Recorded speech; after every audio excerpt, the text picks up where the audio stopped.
కద్రువ సంతానంలో ఆదిశేషుడు కూడా ఒకడు.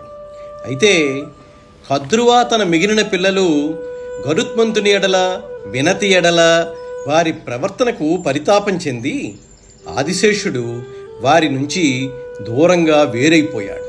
అయితే ధర్మపక్షపాతి అయిన వ్యక్తికి ఎప్పుడూ ఈశ్వరానుగ్రహం ఉంటుంది. ఎవరితో కలిసి ఉన్నారు, ఎవరితో విడిపోయారు అన్నదానికి ప్రాతిపదిక ధర్మమే అయితే దానికి భగవంతుని కృప ఎప్పుడూ ఉంటుంది. ఆదిశేషుడు బ్రహ్మగారి గురించి తపస్సు చేస్తూ గంధమాదన పర్వతం, బదరీక్షేత్రం, హిమాలయాలు, గోకర్ణం, పుష్కరారణ్యం ఇటువంటి అత్యంత పవిత్రమైన క్షేత్రాల్లో తపస్సు చేశాడు. ఇక్కడ ఒక విషయం చెప్పుకోవాలి. భారతం చదవడము, భారతం వినడంలో ఒక గొప్ప విశేషం ఏంటంటే కొన్ని క్షేత్రాల పేర్లు, కొన్ని పర్వతాల పేర్లు స్మరించినంత మాత్రం చేతే ఈశ్వరానుగ్రహం కలుగుతుందంటారు. వాటిని తలుచుకోవడం చేత శుభాలు కలుగుతాయి. ఆదిశేషుడు తపస్సు చేసిన పర్వతాలు, క్షేత్రాలు అంత గొప్పవి. గోకర్ణంలో తపస్సు చేస్తూ ఉండగా చతుర్ముఖ బ్రహ్మగారు ఆదిశేషుని తపస్సుకు మెచ్చి ప్రత్యక్షమై ఏం కావాలో వరం కోరుకోమన్నారు. అప్పుడు, ఓ బ్రహ్మదేవా, నా తల్లి అయిన కద్రువ తమ్ముళ్ళు మూఢులై ధర్మాన్ని, యుక్తాన్ని విడిచిపెట్టి నా సవతి తల్లి అయిన వినతని, ఆమె కుమారుడైన గరుడిని చాలా ఇబ్బందుల పాలు చేశారు. వాళ్ళకి ఓర్వలేనితనం ఎక్కువ, దాన్ని నేను అసహ్యించుకుంటున్నాను. వాళ్లతో ఉండడం నాకు ఇష్టం లేదు.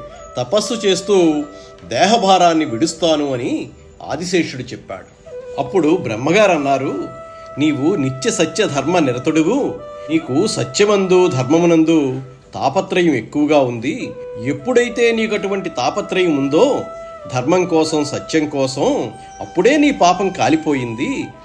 నిత్య సత్య ధర్మవ్రతుడైనవాడు దేనినైనా భరించగలిగే స్థితిని పొందుతాడు అన్నారు. సత్యధర్మాలతో ఉన్నవాళ్ళు భూమి మీద ఉంటే వాళ్ళు ఉన్నారని భూమాత సంతోషిస్తుంది. అంత సత్యధర్మవ్రతుడవైన నీవు ఈ భూభారాన్ని మోయడానికి తగినవాడివి. కాబట్టి నీ పడగల చేత ఈ భారాన్ని వహించు అని బ్రహ్మగారు సలహా ఇచ్చారు. గరుత్మంతుడు కూడా నీకు సోదరుడే. పుణ్యాత్ముడు, ధర్మాత్ముడు, గొప్ప ఈశ్వర విభూతిని కలిగి ఉన్నవాడితో సంబంధాన్ని ఎప్పుడూ విడిచిపెట్టుకోకూడదు. అది ఆనాడు, ఈనాడు అందరికీ ఇదే సందేశం.